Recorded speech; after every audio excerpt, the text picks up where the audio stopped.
Bonjour à toutes et à tous, ravi de vous retrouver sur Télésud dans Les Engagés. Les Engagés, vous savez, c'est toutes celles et ceux qui se battent pour des causes mais aussi des combats. Alors mon invitée aujourd'hui, vous le savez, elle est écrivaine, elle est aussi féministe, elle est engagée sur les questions autour des femmes.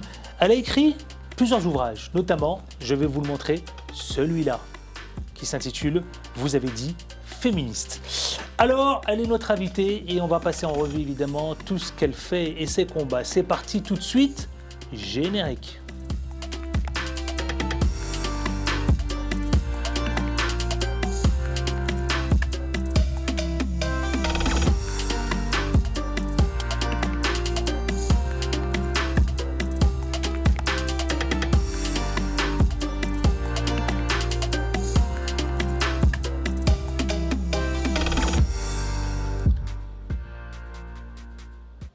C'est parti, je vous présente donc mon invitée. Elle s'appelle Ndaye Fatou Kane. Bonjour, ravi que vous soyez ici dans Les Engagés. Merci pour l'invitation. Comment je suis allez-vous? très contente d'être là. Très bien, et vous? Ouais, pendant le générique, on m'a dit non, mais il faut absolument, je le dis à nos téléspectateurs, il faut absolument montrer le deuxième ouvrage. Oui. Mais oui, parce que je sais, vous savez pourquoi je vous dis ça, chers amis téléspectateurs? Parce que vous avez un attachement particulier, évidemment, avec votre papa. Papa, vous avez une relation avec lui particulière. Hein. Vous pouvez nous dire la raison pour laquelle vous avez écrit cet ouvrage autour de votre père, qui s'intitule d'ailleurs Au nom d'un père, hommage à Mamadou Tidiane Kane, qui est mort il y a à peine un an, un peu plus d'un an. Merci beaucoup pour l'invitation. Merci de me donner l'occasion de parler de ces deux ouvrages. Je pense que l'ouvrage sur le féminisme et celui sur mon père, qui est sorti il y a 2 semaines, sont intimement liés. Le privé est politique et mon père est, on va dire, celui qui m'a mis les pieds à l'étrier. Et aujourd'hui, je pense qu'il a posé les germes de cet engagement féministe qui éclot aujourd'hui depuis 6 ans. Et depuis que je suis petite, il m'a inculqué des valeurs selon lesquelles le fait que je sois une fille, une femme. Votre père, c'est un homme féministe? Oui, un allié. Parce un allié. Que je crois en fait que les alliances entre femmes et hommes sont les fruits de la déconstruction des inégalités. Donc on va dire que si je suis féministe aujourd'hui, c'est en grande partie grâce à lui. Il occupe une place particulière. Oui, une grande particulière dans mon cœur. Et puis dans la construction de la femme que je suis aujourd'hui, décomplexée, anticonformiste et qui fait entendre sa voix. Il vous a quitté il y a à peine un peu plus d'1 an. Il a laissé une grande place, j'imagine. Ouais. C'est pourquoi j'ai écrit ce livre pour lui rendre hommage, parce que c'était important pour moi, au-delà même des vies, des carrières qu'il a eues et de ce qu'il représente au Sénégal, c'était important de le fixer dans le temps et dans l'espace pour que son nom continue de résonner jusqu'à l'infini. Et surtout, je le tannais pour qu'il écrive ses mémoires, et là, je me suis un peu substituée à lui pour raconter sa vie et puis me raconter aussi à travers le deuil. C'était important de poser des éléments, des mots en hommage à votre papa. C'était important?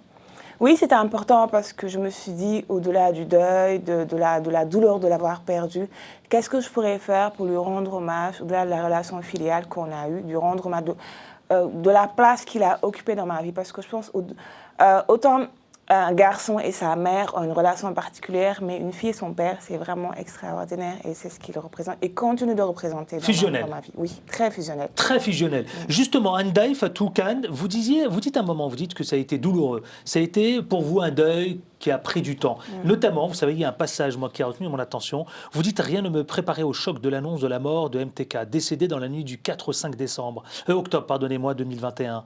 Donc il y a un peu plus d'1 an. Ma mère ne me dit rien. Il était 8h du matin et en route pour le travail. Je vis un numéro du Sénégal qui m'appelait avec insistance. » Qu'est-ce qui se passe à ce moment-là dans votre esprit? Le choc, la sidération, parce que je sais qu'un appel du Sénégal à 8h du matin, ça n'augure rien de bon. Autant mon père était... Je me livre, donc autant aller jusqu'au bout, parce que ce livre est un peu la continuité même de la thérapie que j'ai effectuée quand j'ai perdu mon père. Donc je me suis dit, un appel à 8h du matin, ça n'augure rien de bon. Donc il est allé se reposer. C'est un peu la formule métaphorique que ma mère a utilisée pour m'annoncer son décès. Donc, dans ce moment-là, je refuse d'admettre qu'il n'est plus là physiquement. Donc là, même jusqu'à présent, j'ai du mal à parler de lui au passé. Vous le dites d'ailleurs, Pascal 13, chapitre 18, vous dites « Le deuil est un processus interminable. Au moment où j'écris ces lignes, je me rends compte de plus en plus. Au début, en sus de mes crises de larmes qui me prenaient toujours par surprise, je ressentais de la colère, énormément de colère. Encore aujourd'hui, ma chère Ndaye Fatou Kane, vous ressentez de la colère aujourd'hui, 1 an après? Oui, de la colère. Quelqu'un m'a dit il y a quelques jours que la mort est le scandale ultime. Et j'ai trouvé cette expression tellement vraie, tellement parlante. C'est scandaleux, parce qu'il y a quelqu'un au-dessus de nous qui a décidé de nous retirer l'être aimé. Et c'est le scandaleux dans la façon de vivre le deuil. Mais vous admettez qu'il y a un début, une fin? Non. Non. Souvent, quand on dit faire le deuil, finir son deuil, je trouve ces expressions vides de sens. Parce qu'un deuil, on ne le finit jamais, il dure toute une vie. Et c'est cyclique, en fait. Mais par moments, il nous revient tel un boomerang. Par d'autres moments, il se tarit. Donc, je pense qu'on fait son deuil toute notre vie. Comment vous comblez ça? Comment vous transformez ce deuil? Ce deuil que vous appelez un processus interminable? En écrivant, déjà en ayant écrit sur lui, en parlant de lui, surtout avec des personnes qui ne le connaissaient pas ou qui le connaissent à travers moi. C'est une thérapie, en Oui, écrivant. pour que son nom continue à résonner. Ça, c'est important. Parce que je n'ai pas envie que son souvenir soit tari. Je veux qu'on continue à parler de lui à travers ses actions, à travers les carrières, à travers les personnes qu'il a fait, surtout les carrières qu'il a faites. Parce qu'il en a beaucoup fait, donc c'est important pour moi de continuer à parler de lui. Quelle relation vous avez aujourd'hui avec votre maman? Une relation, ma mère, c'est mon amie. Donc, on s'est beaucoup rapprochés quand mon père est tombé malade. Donc là, aujourd'hui, au-delà de qu'elle soit ma mère, c'est mon amie. On parle beaucoup. Et je sais que le vide créé par la perte de son compagnon de vie est inestimable. Donc, on s'est beaucoup rapprochés. Et ce D'ailleurs, vous livre-là en a parlez beaucoup aussi dans aimé. le livre. Oui. Et bien justement, on va parler de votre engagement lié à votre père. Vous le devez beaucoup à votre père en Normand. On va prendre le temps sous la forme de l'actualité qui occupe évidemment votre quotidien, mais également aussi, on va s'intéresser à vous sous la forme d'un portrait. Et puis on parlera aussi de tous vos engagements. Ça vous va? Oui. Bravo pour Au nom d'un père. Merci. Vous avez eu raison. Parfois, il faut poser les mots. Ouais. On a du mal à les décrire, mais vous avez raison de les poser. Allez, tout de suite, c'est parti. Vous savez quoi? Jingle, votre actualité. C'est parti.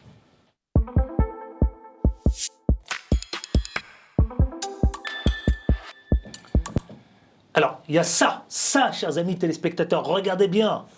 Vous avez dit féministe. Vous le revendiquez, ma chère Oui. Andaï Fatou. Je vais mettre un badge féministe en venant. Voilà, on va faire ça, regardez. Voilà, je vais faire l'émission comme ça maintenant. Pourquoi vous avez dit féministe?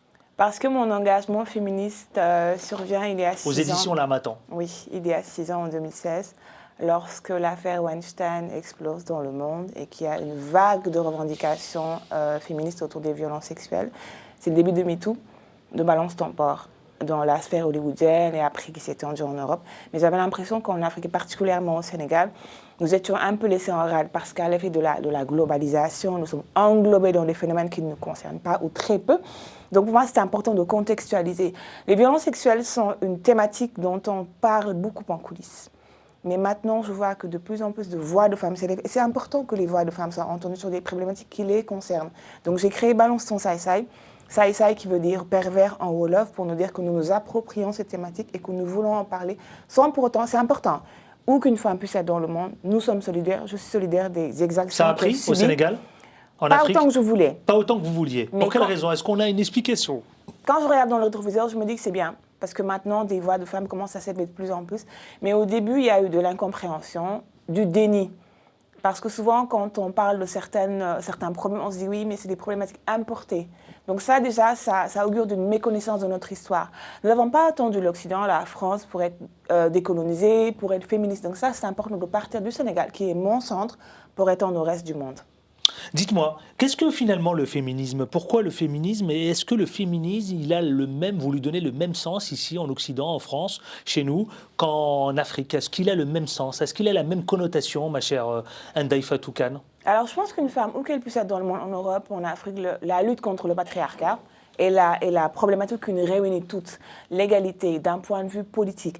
Et alors, le Sénégal, enfin l'Afrique et particulièrement le Sénégal, donc l'écosystème que je maîtrise le plus, il y a des problématiques qui réunissent les femmes, notamment le droit pour l'avortement médicalisé, la protestation contre les mariages forcés, contre les mutilations génitales. Donc, tout ça font partie des revendications féministes que la jeune génération, la mienne, porte. Il y a une génération qui nous a précédés, qui s'est battue pour que les filles aient à l'école, aient à l'université, passent des diplômes.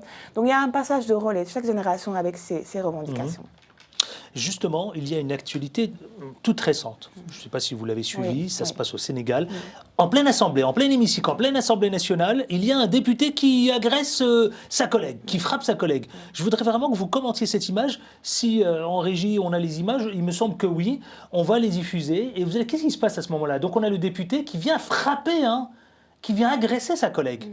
Vous pouvez me dire là ce qui se passe à ce moment-là au sein de l'hémicycle à l'Assemblée nationale? Une chaise, on voit une chaise volée. On voit des coups. Décrivez-moi la scène, s'il vous plaît. Alors là, j'ai l'impression qu'on est sur un ring de boxe parce qu'il y a une rixe qui se passe entre une députée, la femme qui est du côté de la mouvance présidentielle, et le député en rouge qui est du côté de l'opposition. Moi je pense que quel que soit le bord politique, même si on est des opposants, rien ne justifie les violences faites aux femmes.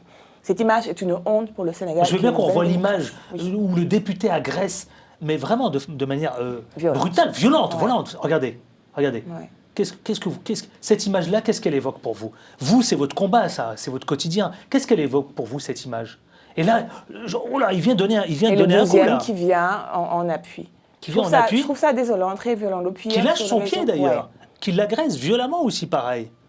Depuis hier, sur les réseaux et particulièrement Twitter, il y a des conversations qu'on a et qu'on continue d'avoir sur la protestation contre ces violences. Parce qu'on ne comprend pas que dans l'hémicycle, l'Assemblée nationale, qu'est-ce que vous dites quand vous voyez? Qu'est-ce que ça évoque pour vous, ces images? Du choc. Ma chère parce qu'à l'Assemblée, qui est le lieu où l'on vote les lois, oui. rien ne justifie cette violence. Oui. Quelles que soient les paroles proférées contre un collègue, tout doit se faire dans le calme, mais rien ne justifie cette violence qu'on condamne avec la dernière. Vous savez que ces images ont fait le tour de l'Afrique. Oui, ça dépasse le Sénégal, le tour du monde. Et c'est l'image du Sénégal. Je l'ai reçu hier, moi.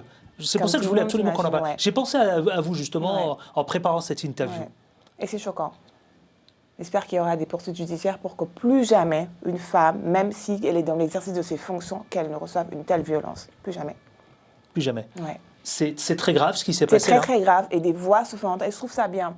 Que maintenant, que la viralité, en fait, que les images fassent le tour du monde, le tour du Sénégal, puisque chaque femme puisse s'exprimer et que les hommes sachent que la peur a changé de camp. Le président sénégalais doit intervenir? Oui, pour que des sanctions puissent être prises. Parce que rien ne justifie cette violence, en fait. Rien du tout. Qu'est-ce que vous lui dites s'il vous écoute? Qu'il doit vraiment prendre des mesures pour que les violences puissent cesser. Parce que depuis 2 ans, il y a des centaines de féminicides. Des femmes sont tuées par leurs conjoints, par des hommes de leur famille, et pour des motifs très bénins. Donc il faut vraiment...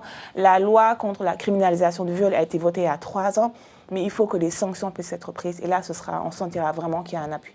Vous venez de le dire à nos téléspectateurs, il y a donc évidemment à l'image de Balance ton porc, vous avez initié Balance ton saï-saï. Vous nous l'avez dit, saï-saï, ça veut dire pervers, hein, c'est ça tout à l'heure. Alors justement, aujourd'hui, est-ce qu'il n'y a pas, je vous pose clairement la question, une omerta autour des violences sexuelles au Sénégal? Je suis mi-figue, mi-raisin. Je pense qu'il y a une omerta qui continue d'exister, mais comme je l'ai dit en entame de mon propos, des voix se font entendre. Aujourd'hui, il y a le... Non mais tout montrer, ça veut dire vraiment clairement, tout cacher pour dire que tout va bien. Ouais. Et surtout, aujourd'hui. Il y a des considérations sociétales qui font que, même si un viol a lieu dans la cellule familiale, il y a des velléités d'étouffer. Il y a le collectif des associations féministes, il y a le collectif des juristes qui accompagnent les femmes victimes de violences. Mais le problème, c'est que même si une femme a envie de porter plainte, elle n'ira pas au bout parce qu'il y a des volontés qui vont étouffer sa voix.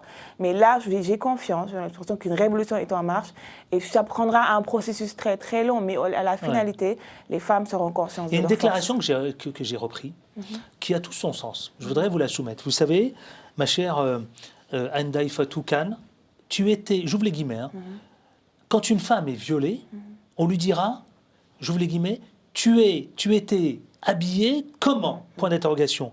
Tu aurais pu l'éviter. Différent. Comment vous réagissez?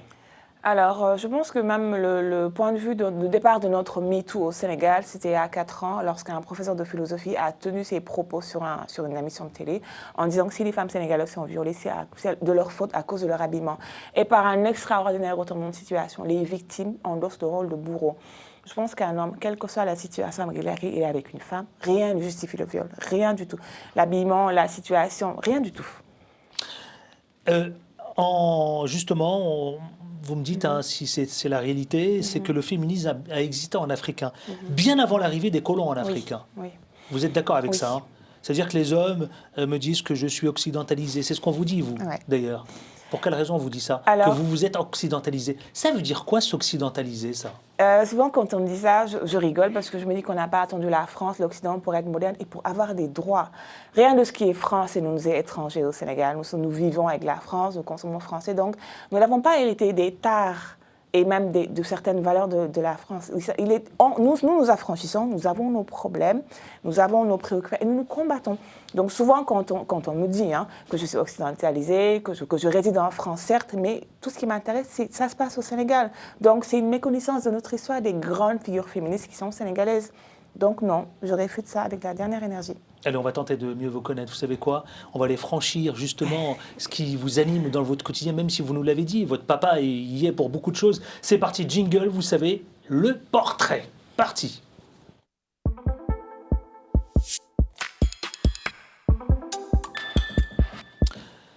Ma chère Andaï Fatou, Cannes, vous êtes engagée depuis combien de temps maintenant? Depuis 6 ans. Depuis 6 ans, grâce à votre papa. 7 ans bientôt. Ouais. 7 ans, Ouais. grâce à votre père. Ouais. C'est lui qui vous a initié. Grande partie grâce à lui. C'est grâce à lui. Ouais. Grande partie. Ouais. Donc vous lui devez tout? Oui. Oui. Qu'est-ce que vous lui dites aujourd'hui à votre père? Que j'espère qu'il est fier de la femme que je suis en train de devenir, parce que je pense que là, c'est un processus de toute une vie et que les préceptes qu'il m'a inculqués, les valeurs, même si quand j'étais petite, je pensais qu'il me serrait un peu trop la vis, qu'il était sévère, mais maintenant, je commence vraiment à comprendre qu'il faisait de moi une intellectuelle, comme il disait. Il vous a transmis une fibre. Cette fibre, vous la transmettre aussi à d'autres? Oui, parce que je pense que c'est important, surtout qu'on crée des émules, que les jeunes générations voient que au-delà même de ma personne, qu'il y a des jeunes femmes qui se battent pour des valeurs, pour un Sénégal dont on sera fier.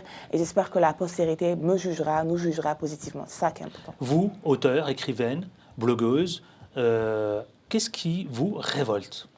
Les injustices, les inégalités femmes-hommes. Qu'on nous sorte la phrase une femme doit être comme ci, doit être comme ça. Une femme est un individu, elle a une intelligence égale ou même supérieure à un homme. Donc aujourd'hui, en 2022, bientôt 2023, en Sénégal, je ne comprends toujours pas qu'on puisse dire à une femme qu'elle reste à sa place. Où est sa place? C'est la question que je me pose. Et ça me révolte. Est-ce qu'il y a une figure du féminisme, une grande figure du féminisme qui vous parle? Je dirais même une figure féminine, tout ça, ou même deux, je peux aussi en citer deux. Bien sûr, allez-y, je vous en prie. Avant tout, ma mère. C'est le lieu, votre mère. Oui, ma mère, pour sa posture, pour sa... Enfin, j'aime pas le mot résilience, mais quand je parle d'elle, je pense à la résilience, pour son courage aussi. Parce que pour avoir eu un mari, une grosse figure, une grande figure, avoir été à ses côtés, ça, ce n'était pas facile, mais elle l'a fait, et puis elle l'a accompagnée dans les moments qui n'étaient pas très évidents. Et puis, il y a la grande royale aussi, que l'écrivain Cheikh Hamidou Kane a immortalisé dans son roman L'aventure ambiguë. Donc, ces deux figures féminines m'inspirent énormément, et j'espère être comme elle, ou même les dépasser. Comment vous qualifiez votre engagement? D'un mot. C'est un processus en continu. Il n'est pas terminé. Il n'est pas terminé. Ouais. Ça donne envie, hein. Ça donne envie. Vous êtes encore jeune, hein? Oui. Donc le chemin est long encore. Oui. Allez, c'est parti. Vous savez quoi? On va parler de votre engagement. Jingle, c'est parti.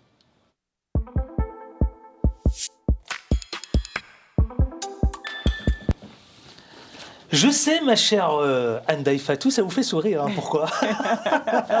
Parce qu'on va parler des questions qui fâchent. Mais non, ici on ne parle pas de choses qui fâchent. Okay. Même quand ça fâche, on le transforme en bonne chose. Vous avez été longtemps blogueuse. Ouais. On est d'accord? Vous avez posé des recueils. C'est le début de quelque chose, ça c'était quoi? Ça s'appelait Ce que j'ai dans la tête. Dans la tête, hein, dans la tête. Ce que j'ai dans la tête.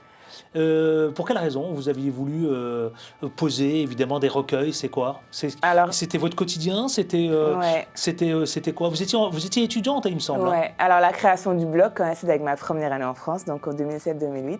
J'arrive dans une petite ville du nord de la France, Dunkerque. Donc déjà le choc culturel, thermique. Je me renferme de plus en plus, donc j'avais presque personne à qui m'identifier, personne à qui parler, à part aller à mon école et revenir dans mon tout petit logement étudiant. Donc ce blog est né d'une nécessité de faire entendre ma voix, d'écrire surtout, parce que je suis une grande lectrice, donc c'est un peu de la lecture à l'écriture, il n'y avait qu'un pas que j'ai franchi. C'était dans la continuité de ce que vous faisiez, hein, on est d'accord. Hein. Ça fait un moment que j'écris plus dans le blog, mais ce blog a une place particulière dans mon cœur, parce que c'est lui qui m'a mis le pied à l'étrier et j'ai pratiqué ma plume, que j'ai affûtée, et ensuite j'ai écrit mon premier roman en 2014. On va parler, vous savez quoi, des violences faites aux femmes. La journée internationale, c'était il y a quelques jours, hein, le 25 novembre, ça a été décrété par l'ONU. Est-ce que vous pensez qu'aujourd'hui, on en parle encore davantage? Est-ce que vous pensez que c'est suffisant, ma chère Andaï Fatou Kane? Est-ce que vous pensez aussi qu'aujourd'hui, est-ce que ça se réduit simplement à une journée, celle du 25 novembre? Et on est encore dans les 16 jours d'activisme contre les violences faites aux femmes. Mais moi, au-delà des concepts, des slogans, je veux de vraies actions. Surtout quand on sait qu'au au moins une femme sur trois subit une violence, une forme de violence au cours de sa vie. C'est ça qui est terrible. Ce qui est important pour moi, c'est l'accompagnement des victimes, qu'elles sont soutenues, écoutées, qu'on ne les stigmatise pas. Ça, je pense qu'il y a beaucoup de travail à faire de ce côté.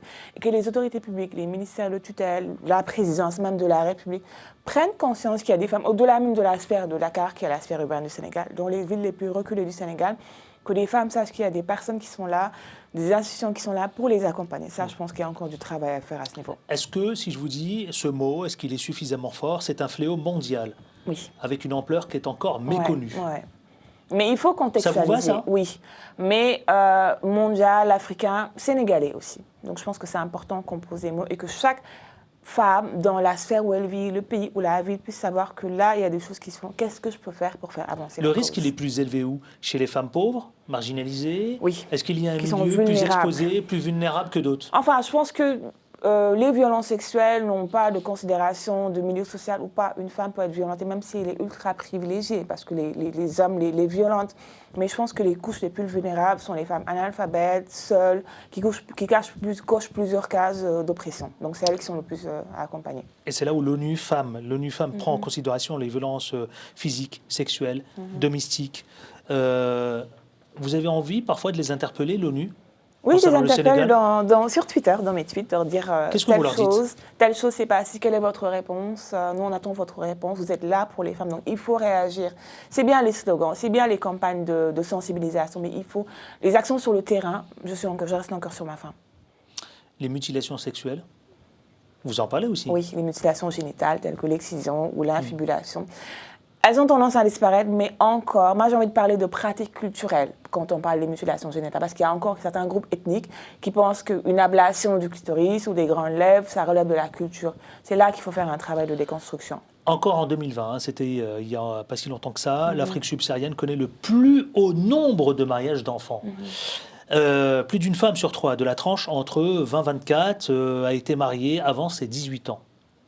C'est un de vos combats aussi, hein? Ouais. Ouais. Bah, ça rejoint les pratiques culturelles, en fait. On pense qu'une fille âgée de 14 ou 15 ans doit être Parce que là, on mariée parle de mariage de mineurs. pour être encadrée, parce que la majorité, même au Sénégal, c'est 21 ans. Donc, on est très loin de l'âge de la majorité. Ça entraîne des grossesses précoces. Oui, des grossesses précoces. Parce Chez qu'une beaucoup petite encore fille aujourd'hui, c'est énorme. de 12 ans qui est enceinte. Donc là, c'est le scandale ultime.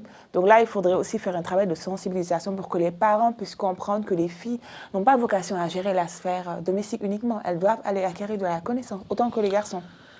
Une étude de l'ONU, publiée en 2019, elle dit l'Afrique est la région du monde où les femmes ont le plus de risques d'être tuées par un partenaire intime ou un membre de la famille. Vous leur répondez quoi? C'est-à-dire que c'est parmi les pays les plus dangereux par exemple, on parle de l'Afrique du Sud, on parle aussi de certains pays de l'Afrique centrale, où chaque heure, en moyenne, 3 femmes y meurent sous les coups de leur conjoint. Enfin, je ne vais pas prendre le risque de parler de pays que je ne maîtrise pas. Pour ne pas créer d'incidence géopolitique. Mais il est vrai que quand je dis des chiffres en Afrique du Sud ou en Afrique centrale, je suis effarée par le taux de violence qui peut exister. Mais en Afrique, au sens large, nous avons encore beaucoup de travail à faire pour que aussi les hommes, parce que c'est important d'interpeller les hommes pour qu'ils soient des alliés, les autres hommes qui ne sont pas violents, pour qu'ils puissent faire aussi un travail de déconstruction avec leurs homologues, leurs confrères, et leur dire que la violence ne résout rien. Donc les hommes aussi doivent être sensibilisés pour qu'ils puissent accompagner les femmes qui se battent pour les causes féministes, et que le féminisme n'est pas seulement une considération féminine. Est-ce que les féminicides défraient la chronique régulièrement au Sénégal? Oui ou non? Oui.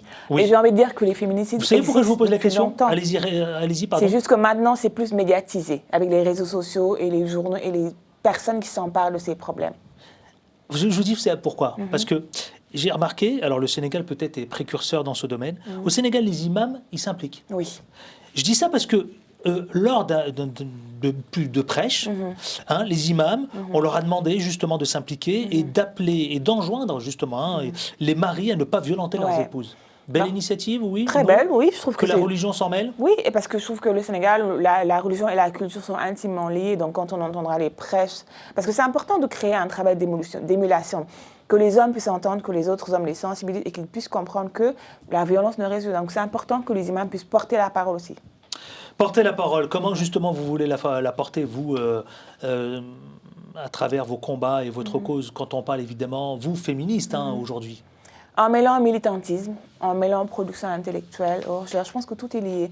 Le militantisme, pour moi, ça ne résout rien, mais il faut aussi aller la pratique pour produire des livres, faire des conférences, produire des concepts pour que les jeunes générations puissent s'en inspirer. C'est ça qui est important. et que dans 10 ans, dans 20 ans, dans 30 ans, quand on dira mon nom ou que le nom d'autres femmes, qu'on puisse dire qu'est-ce qu'on a produit pour faire avancer la cause des femmes. Donc c'est ça qui m'intéresse. Clairement, je vous pose la question. Ndaye Fatou Kane, vous voulez, comme votre père, marquer les esprits sénégalais? Marquer les générations aussi. Marquer les générations en Afrique ou au Sénégal? Au Sénégal d'abord, et au ensuite Sénégal? en Afrique, et pourquoi pas dans le monde. Et pourquoi pas dans le monde? Très ambitieux, mais bon, j'y travaille. Vous voulez laisser une empreinte? Oui. Et positive, j'espère. Et positive? Oui, j'espère. Comment vous voulez mener ce combat? Avec les 2 livres que vous avez déjà, pour moi, c'est déjà pas mal.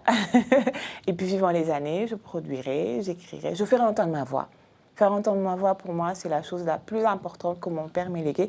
Et j'espère que je suis ses traces. Vous avez une figure dans le monde qui vous inspire justement pour faire entendre votre voix? Alors, une figure masculine, féminine, Chimamanda Adichie, que j'aime beaucoup, écrivaine nigériane, décomplexée, qui fait entendre sa voix, et qui, grâce à qui j'ai même entamé mon travail de féministe, parce que quand je l'ai vue, j'ai connu avec son travail d'écrivaine, mais quand j'ai eu conscience de son combat féministe, ça m'a parlé, je me suis dit, mais pourquoi pas moi aussi? MeToo, hashtag MeToo, forcément vous avez suivi. Ouais. Ça n'a pas beaucoup pris en Afrique, hein? Non, mais je pense qu'en Afrique, nous sommes en train de nous battre. C'est un difficile combat quand même. Oui, parce que les contextes... Sur la question des féministes, dès qu'on touche sur le domaine des féministes, c'est quand même un peu compliqué. Hein. Les contextes ne sont pas les mêmes. Donc, on ne peut pas juger de la vitesse de ces problèmes-là en Europe, ou en France, ou en Amérique. Nous faisons notre travail, ça prendra le temps que ça prendra, mais j'ai espoir. Vous avez espoir? Sous quelle forme, justement, cet espoir se traduit? Avec la prise de parole que je vois de mes sœurs, de mes jeunes sœurs, de mes grandes sœurs, qui ne se laissent plus faire. Et ça, je pense que quelque chose est en marche et rien ne pourra l'arrêter. Qu'est-ce que vous avez envie de dire, parce qu'on arrive au terme de cette émission, à celles et ceux qui vous regardent justement aujourd'hui, et particulièrement les femmes qui subissent ces violences, ces femmes qui se battent dans leur quotidien? Battez-vous, faites entendre vos voix, que personne ne vous opprime, personne ne vous silencie. Parce que je pense qu'une femme, quand on lui enlève sa voix, sa capacité de résister, de s'indigner, on lui enlève tout. Donc faites entendre votre voix, vaille que vaille. Ça, j'ai envie de dire ça. Mais la députée, quand on a vu les images, elle fait entendre sa voix, justement. Oui, mais après, il y a eu c'était là de solidarité, de sororité. Toutes les femmes se sont levées, qu'elles soient de la mouvance présidentielle, de l'opposition, qu'elles ne soient pas politiciennes. Donc ça, je trouve ça, c'est tellement de solidarité. Tous les tweets que je lis sur Facebook, sur Instagram, je trouve ça beau et c'est tellement de solidarité. Je me dis que, voilà, comme ça, ce sera comme ça désormais. Quand une femme sera opprimée, tout le monde se lèvera comme une seule femme, pour ne pas dire comme un seul homme. Comment voyez-vous l'avenir, proche d'ailleurs, de la femme africaine? Alors, sénégalaise, africaine, bien sûr. Comme je l'ai dit, j'ai espoir. J'ai espoir que cet avenir sera difficile à acquérir, mais je vois beaucoup de positivité parce que je vois beaucoup de courage des jeunes générations à venir. Vous ne lâcherez rien, j'ai compris. Hein. J'ai bien compris, c'est un peu notre dicton ici. Hein. Eh bien, merci infiniment à vous, ma chère Ndaye Fatou Kane. Vous l'aurez compris, hein, c'est un véritable combat et elle veut marquer l'histoire. Elle veut marquer l'histoire avec, évidemment, sous la forme d'écriture, 2 ouvrages que je vous conseille vivement. D'abord, Au nom d'un père, son tout dernier ouvrage, aux éditions L'Harmattan toujours, hein, L'Harmattan. Allez vous le procurer. Et puis celui qu'on appelle, vous avez dit, féministe, aux éditions L'Harmattan. Merci infiniment d'avoir été avec nous. Merci. Vous êtes féministe, vous êtes écrivaine aussi également. Je passe un agréable moment. Merci beaucoup. Ne lâchez rien, vraiment, je vous le dis. Absolument. Merci à vous toutes et à vous tous aussi de nous avoir suivis.